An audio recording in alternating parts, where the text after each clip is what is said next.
क्या आपको एसिडिटी होती है? अगर एसिडिटी होती है तो हाथ उठाएंगे। अरे बाप रे, कितने सभी को एसिडिटी है। अच्छा, क्या आपको कभी कभी सर दर्द होता है, हेडेक होता है? अच्छा, क्या कभी कभी छाती में इतना तेज धड़कन होता है पूरा जैसे रेलगाड़ी चलता हो, धड़ धड़ धड़ धड़ धड़ धड़ एकदम, कभी कभी बीच बीच में? कभी कभी होता है। अभी कभी कभी की बात बता रहा हूं। क्या आपके छाती में कभी दर्द होता है, चेस्ट पेन होता है? अच्छा, कईयों का होता है। अच्छा, कभी कभी आपको नींद नहीं आती है बिल्कुल एकदम? देखो, आप कितने थोड़े भाई बहने हो, परंतु यहाँ कितनों को क्या क्या तकलीफ है आप देख लो। ये सारी मैं जो भी पूछ रहा हूँ, किसी न किसी को ये सब तकलीफ है। क्या आप बता सकते हो ये किस बीमारी के लक्षण है? अच्छा, ये डायबिटीज के लक्षण नहीं है। मैं आपको बताया था पहला दिन में, ज़्यादा भूख लगना, ज़्यादा प्यास लगना, बार बार पेशाब के लिए दौड़ना और एकदम कमजोरी लगना, वजन घट जाना, फोड़े होना, बार बार खारिज होना, ये सब चीज़ें डायबिटीज़ के लक्षण है। लेकिन ये मेजॉरिटी लोगों को, 90% लोगों को ये सब निशानियां होती नहीं है शुरू में। बाद में और कई कई जब कॉम्प्लिकेशन शुरू होते हैं, कई प्रकार के प्रॉब्लम होते हैं। लेकिन ये जो निशान बताया, एसिडिटी होना, सर दर्द होना, छाती में धड़कन बढ़ना और हेडेक होना, ये सब चीज़ें, रात को नींद नहीं आना, ये सब डायबिटीज़ के लक्षण नहीं है। और कुछ प्रश्न पूछूंगा, और कुछ प्रश्न पूछूंगा। क्या आप कभी कभी अकेलापन अनुभव करते हो? जैसे कि मैं अकेला हूँ, दुनिया में कोई नहीं, अकेले हूँ, ऐसा लगता है कभी कभी कभी किसी को? कभी कभी बिना कारण ऐसा लगता है मेरे जैसा दुखी कोई नहीं है, बहुत दुखी जैसा लगता है, लगता है ऐसे कभी कभी? क्या कभी कभी ऐसा लगता है, डर लगता है, कोई कारण नहीं होगा लेकिन डर लगेगा, घबराहट, डर डर लगेगा? कभी कभी घबराहट होता है, एकदम घबराहट होगा, पूरा बेचैनी, घबराहट। कभी कभी ऐसा लगता है, गुस्सा आता है कि अब छोड़ दूंगा, फोड़ दूंगा, कुछ फाँक दूंगा, फेंक दूंगा, किसी को मार दूंगा, ऐसा लगता है कभी कभी। ऐसा भी लगता है कभी कभी कहीं को। अच्छा बताओ, ये सब निशानी कौन सी बीमारी की? कौन सी बीमारी की? ये सब वास्तव में कोई बीमारी के लक्षण नहीं है। आपके मन में तनाव है, आपको स्ट्रेस है, आपको टेंशन है, इसके कारण ये सब निशानियां हम देख रहे हैं। तो आज संसार में देखा जाए तो सबसे बड़ा किलर है, मौत का कारण है, वास्तव में तनाव। Stress is the number one proxy killer today. मैं आपको बहुत एक सुंदर सौगात लेके आया हूं। आप समझेंगे तो इस तनाव जैसे एक मुख्य बीमारी, एक किलर है, इससे आप बच सकते हो। तो चलिए भाई बहन, चर्चा करते हैं। आज may you begin this whole day with a smile on your face and with happiness for your soul to embrace. चलो खुशी खुशी से, मुस्कुराहट से दुनिया दिन की शुरुआत करते हैं, तो देखना सारा जीवन ही बदल जाएगा। आज की जो समस्या है, आज की जो समय है, आज अभी जो शताब्दी चल रही है, अभी जो शताब्दी है, इसका क्या नाम है? 21वीं शताब्दी। इसको हम अंग्रेजी में क्या कहते हैं? 21st century. 21st century. इन 21st सेंचुरी में हम सभी के पास सबसे तेज दौड़ने वाला, फास्ट दौड़ने वाला, ओलंपिक का गोल्ड मेडलिस्ट यूसेन बोल्ट है, जो 100 और 200 मीटर रेस में गोल्ड मेडलिस्ट है। हमारे पास सबसे फास्ट दौड़ने वाला मोटर कार है, पागानी जुंडा एफ। हमारे पास सबसे फास्ट दौड़ने वाला ट्रेन है। हमारे पास सबसे फास्ट उड़ने वाला जेट विमान है। ये क्या चीज है? क्या चीज है? ये भी एक मोटर बाइक ही है। और इसका तेज 500 किलोमीटर 1 घंटे में, 1 घंटे में 500 किलोमीटर चलता है। मोटर बाइक है। ये क्या चीज है? ये क्या चीज है? ये एक बाईसाइकिल है। अंदर देखो आदमी बैठा है, पैरों में पेडल करता है पैरों से। बाईसाइकिल है ये। 120 किलोमीटर 1 घंटे में चलता है, एक कार के स्पीड से 120 किलोमीटर पैर से। तो कहने का मतलब we are fast at every aspect of our life. आज हम 21वीं शताब्दी में, 21st सेंचुरी में, हर बात में हम fast fast fast fast fast. Man wants everything fast fast fast in 21st century. आज कहीं भी संगीत बजता है, लोगों को फास्ट म्यूजिक ही पसंद है। अभी क्लासिकल म्यूजिक यहाँ शुरू कर देंगे, हा करके सब उठ के भाग जाएंगे। और डिस्को गीत बजाएंगे तो देखना, सब बूढ़े से लेके बच्चों से लेके सब मजा आता है सबको। और हमको क्या पसंद है? सभी को फास्ट फूड चाहिए, फास्ट फूड पसंद है। So we are running running and running. आज मनुष्य इतना फास्ट है हर बात में कि दौड़ रहा है, भाग रहा है, दौड़ रहा है, जहां जाओ जिधर जाओ। आज बड़े शहरों में, कलकत्ता जाओ, दिल्ली जाओ, बॉम्बे जाओ, आपको पता चलेगा लाइफ कितना फास्ट है वहाँ। लेकिन अल्टीमेटली एट द एंड, जैसे सवेरे सुना रहा था, अभी जो मनुष्यों की दौड़ है ये it is like a rat race. आप विन भी कर लो, लास्ट में ultimately you will be rat only. अब चूहे ही रहोगे। तो मनुष्य आज भाग रहा है, दौड़ रहा है, लेकिन क्या लेके जाएगा, क्या कहाँ लेना है, उसको क्या करना है, कुछ समझ नहीं है, खाली दौड़ रहे हैं। मैं कलकत्ता पहली बार लाइफ में जब गया था, स्टूडेंट था तब, तो हम हावड़ा रेलवे स्टेशन में जब उतर गए, वहाँ ट्रेन रुक गया, तो लोग एकदम दरवाजा से उतर के ऐसा भाग रहे हैं कि मैं बोला कि क्या हो गया, क्यों दौड़ रहे हैं ऐसे? तो मुझे उत्तर मिला कि यहाँ ऐसे दौड़ते हैं, कोई रुकता नहीं है यहाँ। और सचमुच देखा कि वहाँ बस कहो, ट्राम कहो, सब स्लो खाली हो जाता है। स्लो में से लोग उतर जाते हैं और फिर उसमें भी चढ़ते हैं, थोड़ा सा स्लो हो जाता है खाली। तो कभी आदत नहीं था, मुझे किसी ने ट्रेनिंग दिया, मेरे दोस्तों के साथ गया था, तो बोला कि यहाँ ट्रेन गाड़ी जैसे स्लो हो जाती है, नीचे उतरते ही आगे थोड़ा दौड़ना शुरू कर देना, नहीं तो गिर पड़ोगे। तो मैं क्या किया, उतर के थोड़ा सा स्लो दौड़ा, बस ज़्यादा नहीं दौड़ा, तो एकदम गिरने जैसा हालत हो गया। मैं बोला अरे बाप रे, ऐसा तेज दौड़ना पड़ेगा। फिर नेक्स्ट जैसा एक स्टेशन में उतरना था, ऐसे चढ़े थे, मैं वहाँ उतरते ही आगे नहीं देखा कौन है, इतना तेज दौड़ने लगा। एक बंगाली दादू था, उसको पकड़ के पूरा खींच के ले गया वहाँ तक। वो बोलता कि दादू दादू रोन रोन, ये बंगाली भाषा में क्या क्या बोलने लगा। और खाली कलकत्ता की बात नहीं है, आप कहीं भी जाओ, आजकल छोटे शहरों में भी ऐसी हालत हो गई। मैं अभी थोड़े दिन पहले पूना गया था। पूना में ऐसे प्रोग्राम था, शाम को ख़त्म हो गया। शाम को फिर मुझे ट्रेन कैच करना था और वापस लौटना था। तो मैं देखा बहुत लेट हो गया है, क्या करें, फटाफट एकदम दौड़ के मुझे रेलवे स्टेशन लेके छोड़ दिए। और रेलवे स्टेशन में जैसे पहुंचा, वहाँ मेरे पास एक सूटकेस है, एक बैग है और एक कुछ बैग है, ऐसा 3 चीज़ें हैं। और मेरा ट्रेन 5वां नंबर प्लेटफॉर्म में है और ये फ्लाईओवर है। माय गॉड, इतने गर्दी, इतना पूरा भीड़ भड़ाका वहाँ। मैं सोचा मेरा तो भी ट्रेन फेल हो जाएगा, 5 मिनट है, कैसे पहुँचूँगा, अभी तो पहुँच ही नहीं पाऊँगा। इतना भीड़ भड़ाका कि कैसे उधर जाऊँ मैं। लेकिन आपको हंसी आएगी, मुझे कुछ करना नहीं पड़ा, कुछ करना नहीं पड़ा। सीधा जाके वो प्लेटफॉर्म में, वो भीड़ भड़ाका में सीधा ऐसे जाके खड़ा हो गया चुपचाप।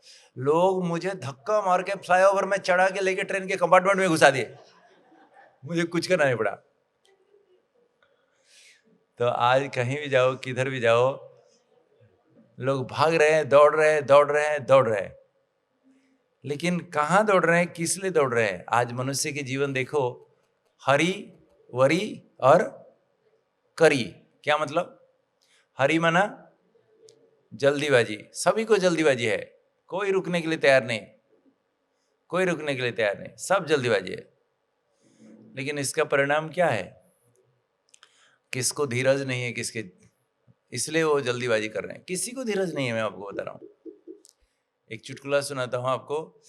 एक ऐसा छोटा सा एक ब्रिज था, उसमें से उस तरफ से एक कार आया, इस तरफ से एक कार आया। छोटा सा ब्रिज है, वो कैसे क्रॉस करेंगे? दोनों आमने सामने क्रॉस, गाड़ी खड़ी हो गई। कोई पीछे हटने के लिए तैयार नहीं है, कोई पीछे लेने के लिए तैयार नहीं है। बहुत समय खड़े हो गए तो एक कार स्टार्ट बंद करके उतर गया, जाके वो जो ब्रिज का दीवार में बैठ के अखबार पढ़ने लगा। फिर वो दूसरा देखता रहा, देखता रहा, देखता रहा, वो पढ़ ही रहा है, पढ़ ही रहा है, पढ़ ही रहा है। वो उतर गया कार से, जाके उसके बगल में बैठ गया। तो बोला क्या बात है? बोले कि आपका पूरा हो गया क्या? जब पूरा हो गया मुझे दे देना, मैं पढ़ूंगा। तो आज मनुष्य के जीवन, सबको जल्दीबाजी है, लेकिन क्या उसका अल्टीमेट क्या है, फाइनल रिजल्ट क्या है? तो कहने का मतलब है, आज मनुष्य जितने उतावलापन में है, जितनी चिंता है, जो एकदम लाल मिर्ची वाला मसालेदार तेल में लतर पतर सब्जी खा के हा हा कर रहा है, जिसके कारण ही सारी बीमारियां। So hurry worry curry and we are sorry, and the end result is, उसका अंतिम परिणाम यही है, क्या? स्ट्रेस है, तनाव है। तो आज दुनिया में अगर देखा जाए, सबसे बड़ा एक बहुत बड़ी समस्या है, वो है तनाव। Stress is the burning problem of the 21st century. इस शताब्दी का सबसे मुख्य समस्या, जिसके कारण घर घर में डायबिटीज, ब्लड प्रेशर, हार्ट की बीमारी, यही सब बीमारियां जो बढ़ रही है, इसका मुख्य कारण यही है। तो प्रश्न उठता है कि स्ट्रेस क्या चीज है? वास्तव में तनाव किसे कहा जाता है? तनाव एक मानसिक पीड़ा है, एक मेंटल एगोनी है, एक मानसिक पीड़ा है, वेदना है, कष्ट है, यातना है, जो हमें चेतावनी देके कह रहा है तुम सुधर जाओ, तुम बदल जाओ। जो मनुष्य इससे निकल आते हैं, अपने आप को चेंज कर लेते हैं, इसके बुरे जो असर है उससे बच जाते हैं। जो मनुष्य अपने आप को सुधार नहीं पाता है, वो फिर स्ट्रेस का जो परिणाम है उसको भुगतना पड़ता है। तो देखिए, एक उदाहरण देने से क्लियर होगा कैसे एक आंतरिक मानसिक पीड़ा है, कष्ट है। आप एक आदमी देख रहे हो, उसके बगल में वो देख रहा है एक मधुमक्खी उड़ के आ रही है, देख लिया, वो नजदीक आ गई है। उसके मन में जो हलचल चल रहा है, वाह हाय मेरी मधुमक्खी आ गई, वाह मुझे काट देगा तो, मर जाऊंगा तो क्या होगा, कैसे होगा, जो मन में चल रहा है उसको कहते हैं स्ट्रेस, उसको कहते हैं स्ट्रेस। तो stress is caused by stressor. किसी ना किसी एक वास्तव में कारण बनता है, जिसके कारण ही मनुष्य के मन में ये तनाव पैदा होता है। यहाँ तो एक मधुमक्खी दिखा दिया, चाहे कोई व्यक्ति, कोई परिस्थिति, कोई समस्या, कोई कुछ भी जीवन में ऐसी घटना घटती है जिसके कारण मन में खूब हलचल चलता है। और कभी कभी वो परिस्थिति चली भी जाने के बाद भी मनुष्य वही हालत में रहता है। जैसे आप देखो, यहाँ मधुमक्खी चली भी गई, लेकिन वो उसका चेहरा देखो, वो फिर भी सोच रहा है घंटों तक, दोबारा आ जाए तो, अगर मुझे काट देता तो, मैं मर जाता तो, मेरे बच्चों को क्या होता, क्या क्या सोच रहा है और दिमाग खराब करके बैठा है घंटों तक। इसको भी एक प्रकार का तनाव कहेंगे, एंग्जाइटी कहते हैं मेडिकल भाषा में, एंग्जाइटी कहते हैं। तो आज भाइयों को भी तनाव है, तो बहनों को भी तनाव है। आज दुनिया में कोई ऐसा नहीं है जिसको तनाव ना आता हो। जब भी कोई परिस्थिति आती है, हम उसको मुकाबला नहीं कर पाते हैं, हमारे मन में हलचल चलता है, तो तनाव पैदा होता है। तो हमारे बॉडी और माइंड जब किसी परिस्थिति को कोप नहीं कर पाते हैं, समस्या को झेल नहीं पाते हैं, तब हमारे मन में तनाव पैदा होता है। तो आज देखा जाता है कि दुनिया में सबसे बड़ा किलर, जिसके कारण मौत हो रहा है लोगों का, सबसे बड़ा ये है तनाव। और इसको प्रॉक्सी किलर कहते हैं, माना डायरेक्ट मृत्यु का कारण नहीं है, वो इनडायरेक्ट मृत्यु का कारण है। जैसे कोई व्यक्ति डायरेक्ट किसी को मर्डर करता है, लेकिन जब इन्वेस्टिगेशन किया जाता है, जब पुलिस खोलताड़ करता है, पता चलता है कि उसको मर्डर करवाने वाला तो और कोई व्यक्ति था, वो पैसा देके उसे कराया। तो इसी प्रकार आज लोग कहते हैं इसको हार्ट अटैक हो गया, मर गया। लेकिन हार्ट अटैक क्यों हुआ भाई? अगर उसका इन्वेस्टिगेशन करेंगे, देखना घर में कुछ ऐसा प्रॉब्लम हुआ, कुछ हुआ, तू मैं हुआ, हार्ट अटैक हो गया, गुस्सा आया, हार्ट अटैक हो गया। तो टेंशन, तनाव के कारण से ही लोगों को heart attack, diabetes, cancer, stroke, paralysis, सब ये सब जिस कारण से लोग आज मर रहे हैं, वो सब बीमारियों का जड़ वास्तविक देखा जाए तो स्ट्रेस है। अमेरिकन मेडिकल एसोसिएशन द्वारा देखा गया है कि आज हमको जितने भी बीमारियां हो रही है, 60% बीमारियों का जड़ वास्तव में स्ट्रेस है, तनाव है। सारी बीमारियां तनाव से पैदा हो रही है। और तनाव ऐसी एक बीमारी है, टेंशन, स्ट्रेस ऐसी एक बीमारी है, हमारे शरीर का एक भी कोई हिस्सा नहीं छोड़ता है जिस पर उसका बुरा असर नहीं होता है।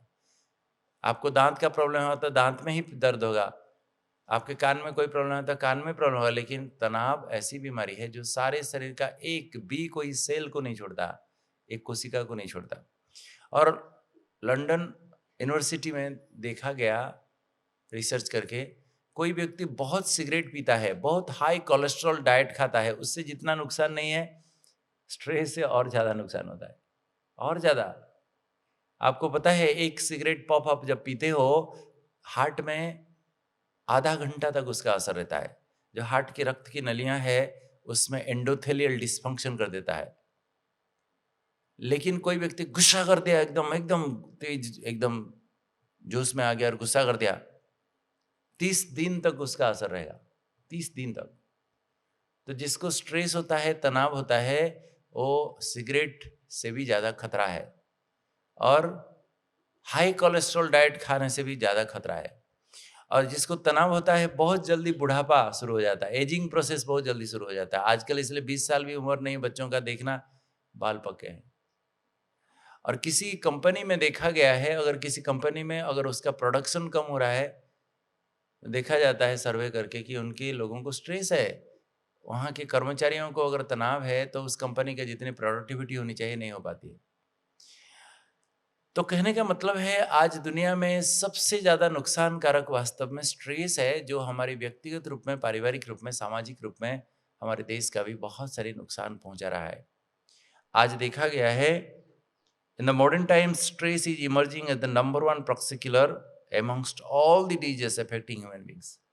मनुष्य को जितनी बीमारियां भी घेर के आक्रांत कर रही है, सभी बीमारियों से, सभी बीमारियों का सरदार मैं कह सकता हूं स्ट्रेस है, तनाव। आज के दिन में आज माताओं को भी स्ट्रेस है तो भाइयों को भी स्ट्रेस है, छोटे छोटे बच्चों को भी स्ट्रेस है। आप देखना, उनके स्कूल बैग देखने से रहम आता है, बेचारे जैसे कि गेहूं की बोरी पकड़ के पीठ में जा रहे हैं। हम जब पढ़ते थे बचपन में, याद होगा सभी को, एक नोटबुक था, एक स्लेट था, एक पेंसिल था, हो गया। आजकल के स्कूल बैग देखो, और पढ़ाई का जो टेंशन है बच्चों को, जितना टेंशन बच्चों को नहीं है, माँ बाप को उनके करियर के लिए और ज्यादा टेंशन है। और जो शादीशुदे हैं उनको तो टेंशन है ही घर घर में, लेकिन जो शादीशुदे नहीं है उनको ज्यादा टेंशन है। आपको खुशी नहीं हो रही? ताली तो बजाओ। क्यों कह रहा हूं?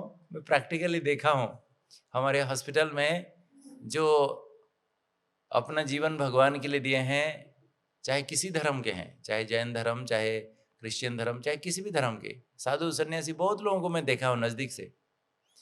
तो उनका जीवन में जितना तनाव है, आप सभी बहुत सुखी हो, बहुत सुखी हो, इसलिए बोल रहा हूं। एक साधु बाबा आए थे, उनको ब्लड प्रेशर था, उनको डायबिटीज भी था, उनको हार्निया का ऑपरेशन कराना था। तो हमारे हॉस्पिटल में काफ़ी दिन रुके, मैं सारा उनका ट्रीटमेंट किया, इलाज किया, तो काफ़ी दिन रुके, मित्रता हो गई। तो मैं एक दिन उनको पूछा, उनका उम्र 73 उम्र था, उनको पूछा कि महात्मन आप क्यों साधु बने, क्यों सन्यास ले लिए? तो अंतर्मन की व्यथा वो उद्गार करने लगे। कहते हैं, मैं एक स्टेट बैंक ऑफ इंडिया में प्रोबेशनरी ऑफिसर था, लेकिन मेरे सारे रिश्तेदार, मेरे कजिन बहुत सारे आईपीएस आईएएस ऑफिसर हैं, मैं अच्छा परिवार का हूँ, लेकिन मैं कहीं भी प्रवचन कहीं होता था, कुछ होता था, कहीं भी साधु सन्यासियों का, तो मैं जाके सुनता था। एक दिन एक सन्यासी प्रवचन कर रहे हैं, मैं इतना विमोहित हो गया, उससे इम्प्रेस्ड हो गया, मैं सोचा मैं भी साधु बन जाऊंगा, और नौकरी वोकरी छोड़ के भाग गया। भाग तो गया, बोले कि मैं भाग तो गया, कपड़े फपड़े चेंज कर दिया, दाढ़ी दूध बढ़ाने लगा, लेकिन दुनिया में भटकते भटकते भटकते भटकते ऐसा संस्था नहीं जिस संस्था को नहीं देखा, लेकिन मैं दुखी हो गया। बोले क्यों दुखी हो गए? कहते अरे अरे अरे मुझे तो बड़ा धोखा हो गया। मैं सोच रहा था ये सब पहुंचे हुए हैं लोग, लेकिन मैं जब उनको नजदीक से जाके देखता हूँ, अरे बाप रे बाप रे, काम क्रोध लोभ मोह अहंकार जो दुनिया में लोगों के पास नहीं, इनके अंदर तो कूट कूट के भरा हुआ है। तो इसलिए मैं दुखी हो गया। मैं कितने बार, इसके कारण मुझे हाई ब्लड प्रेशर हो गया, इसके कारण मुझे डायबिटीज हो गया, कि कितने बार सुसाइड करने बैठा, मैं गलत डिसीजन लिया। लेकिन जाऊं तो जाऊं कहाँ जाऊं, वापिस फिर लौट के जाना, फिर नौकरी तो मिलेगी नहीं, लोग हंसेंगे, मैं तो ना इस घाट का रहा ना उस घाट का रहा। इसलिए मुझे सुसाइड करने के लिए भी कई बार बैठा, लेकिन सुसाइड भी नहीं करवाया। तो उनकी पीड़ा सुनो, उनके एक एक दुख दर्द की कहानी सुनो, आप हंस हंस के आपका पेट फट जाएगा। एक साधु यंग था, आया कहता है कि मुझे ब्रह्मा कुमारी संस्था में आप समर्पण कर दो, समर्पित करा दो, इधर मैं समर्पण होना चाहता हूँ। मैं बोला ये ब्रह्मा कुमारी संस्था के बारे में आप क्या जानते हो जो यहाँ समर्पित होना चाहते हो? तो मैं थक गया हूँ। बोला क्या? तो मैं कहाँ कहाँ कितने कहाँ कहाँ भटका हूँ। वो एमए किया था, हिस्ट्री में एमए किया था, साधु हो गया था, यंग था, 35। तो बोला कि मैं बोला आप पिछले कहाँ कौन से संस्था में थे, कहाँ से आए हो? बोला कि मैं कितनी संस्था गया हूँ, क्या करूँ, कहाँ कहाँ भटक रहा हूँ, ऐसे भटकते हुए लाइफ में मुझे बिल्कुल मज़ा नहीं है। मैं समर्पित होना चाहता हूँ, आप जो सेवा मुझे कराना चाहो मैं करने के लिए तैयार हूँ। झाड़ू लगाना चाहो तो भी झाड़ू लगाऊंगा। मैं बोला आप पास्ट कौन सी संस्था से आप आए हो, कहाँ गए थे? तो बोला मैं कहीं अभी तक भी नहीं टिक पाया, लेकिन मैं एक संस्था में गया था। मैं बोला कि मैं समर्पण होना चाहता हूँ, तो बोले कि आपको एक कुंडल पहनाएंगे तो ही जाके आप समर्पण हो सकते हो। तो बोला ठीक है, कुंडल पहनना है तो पहन लूंगा, कुंडल पहनना कौन सी बड़ी बात है। तो बोले कि ठीक है, सो जाओ, लेट जाओ। तो लेटा दिया उसको। एक उस संस्था का एक सन्यासी क्या किया, इतना बड़ा एक सरिया पूरा लाल करके आग में पूरा गर्म करके लेके आया, कान में फोड़ेगा पहले, फिर जाके कुंडल पहनाएगा। वो सरिया जैसे नजदीक लेके आया तो उठ के भागा एकदम दौड़ के, बोला कि मुझे नहीं पहना है, मर जाऊंगा मैं। तो ऐसी ऐसी बातें आप सुनता हूँ मैं, कितने साधु सन्यासी के कांटेक्ट में आया हूं। इसलिए मैं आपको बोला कि आप बहुत भाग्यवान हो, आप बहुत सुखी हो। दुनिया में सबसे ज्यादा भगवान को प्रिय है गृहस्थी, ना कि सन्यासी। दुनिया में दो प्रकार के धर्म है, एक सन्यास धर्म, एक गृहस्थ धर्म। दो रास्ता है, दो मार्ग है, प्रवृत्ति मार्ग और निवृत्ति मार्ग। आप कौन से मार्ग के हो? गृहस्थी मार्ग है, प्रवृत्ति मार्ग है जी। तो देखिए, भगवान को सबसे गृहस्थी प्रिय है। एक बार नारद ऋषि भगवान को कहते हैं, प्रभु आपको सबसे प्रिय कौन है? मन ही मन सोचता था नारद की भगवान मेरे नाम लेंगे। तो भगवान कहते हैं, नारद ओ जो गांव देख रहा है ना, वो गांव का जो वो किसान है जो ना, वो किसान मुझे सबसे प्रिय है। तो नारद को बड़ा गुस्सा चढ़ा। नारद कहता है, प्रभु मैं सारा दिन नारायण नारायण करता हूं, मैं प्रिय नहीं हूं और वो किसान प्रिय है। तो भगवान कहते तू जाके देख के आ थोड़ा वो किसान क्या करता है। तो नारद चल पड़े, जाके देखे कि सवेरे उठते ही भगवान को प्रार्थना करके नमन करके चल पड़ा खेती में।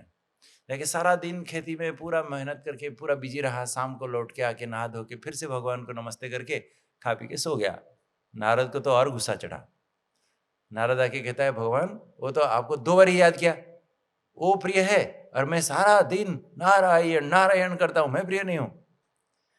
तो भगवान ने कहा अच्छा ठीक है, तो एक काम कर, तो सारी दुनिया जाके घूम के आ थोड़ा, तेरे पास तो एक उड़न खड़ाऊ है, उसमें तू खड़ा होके तो कहीं उड़ के जा सकता है, तो जाके एकदम उड़ के जा, सारे दुनिया तीनों कालों को तीनों लोगों को देख के आ, घूम के आ, क्या क्या देखा मुझे बताना। लेकिन हाँ आपको एक दिया देता हूँ।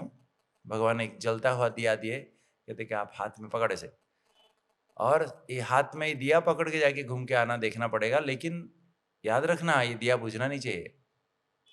तो नारद जी उड़ने लगे, जब उड़ने लगे दिया क्या होगा, तो सारे अटेंशन दिया कैसे ना बुझे, पूरा एकदम अटेंशन करके दिया को संभालने लगे। तो धीरे धीरे उड़ते उड़ते उड़ते उड़ते उड़ते उड़ते पूरा बहुत देर लगा के घूम घाम करके आए। तो भगवान ने पूछा, नारद क्या देखा? तो भगवान नारद कहता है, भगवान मेरे सारा अटेंशन तो दिया में रहा, मैं कुछ देख पाया नहीं। तो भगवान ने कहा, अरे सब कुछ छोड़ छाड़ करके, बच्चे बीवी सब छोड़ छाड़ करके आगे नारायण नारायण बोलना कौन सी बड़ी बात है। तू रह दुनिया में, सब कुछ कर, सबको कमा के खिला, अड़ोस पड़ोस की सेवा कर, मेहनत कर, फिर मुझे याद करोगे, मैं मानूंगा तू कितना बड़ा भगत है। तो इसलिए गृहस्थ धर्म सबसे श्रेष्ठ धर्म है मेरे दोस्तों। आपको खुशी होनी चाहिए, नाज होना चाहिए कि हम गृहस्थ धर्म के हैं। लेकिन विडंबना यह है कि गृहस्थी सभी सन्यासियों को अपना गुरु बनाते हैं। कहते हैं मैं फलाना गुरु का चेला हूं, फलोर हूं। अरे कैसे फलोर हो तुम? वो तो सन्यासी है, आप तो गृहस्थी हो। वो तो ब्रह्मचारी है, आप तो बाल बच्चे वाले हो। वो तो भगवा कपड़ा पहनता है, आप तो कलर कपड़े पहनते हो। वो तो जटाजुट रखता है, आप तो जटाजुट रखते नहीं हो। तो कैसे फलोर हुए? उन जैसा करो तब कहेंगे उसका फलोर हो। कैसे फलोर है? तो दोनों धर्म अलग है, दोनों रास्ता अलग है। जो घर बार छोड़ के सन्यास ले लेता है वो तो वास्तव में एक कायर है, एक पलायन पंथी है, एस्केपिस्ट है। संसार में भगवान हम सभी को हाथ पैर दिए हैं, बुद्धि दिए हैं, समाज के लिए कुछ करने के लिए, समाज की सेवा करने के लिए, हमें किसी के ऊपर डिपेंडेंट होकर रहने के लिए नहीं। जो दूसरे के ऊपर डिपेंडेंट होकर रहता है तो पैरासाइट है। हमें कुछ करके दूसरों को मदद करना चाहिए। तो दोनों धर्म रास्ता अलग है दोस्तों, और भगवान को गृहस्थ प्रिय है। इसलिए भगवान संसार में गृहस्थ धर्म स्थापन करते हैं। हमारे मंदिरों में जितने भी देखो, राधे कृष्ण कहो, राम सीता कहो या लक्ष्मी नारायण कहो, सब सन्यासी थे कि गृहस्थी थे?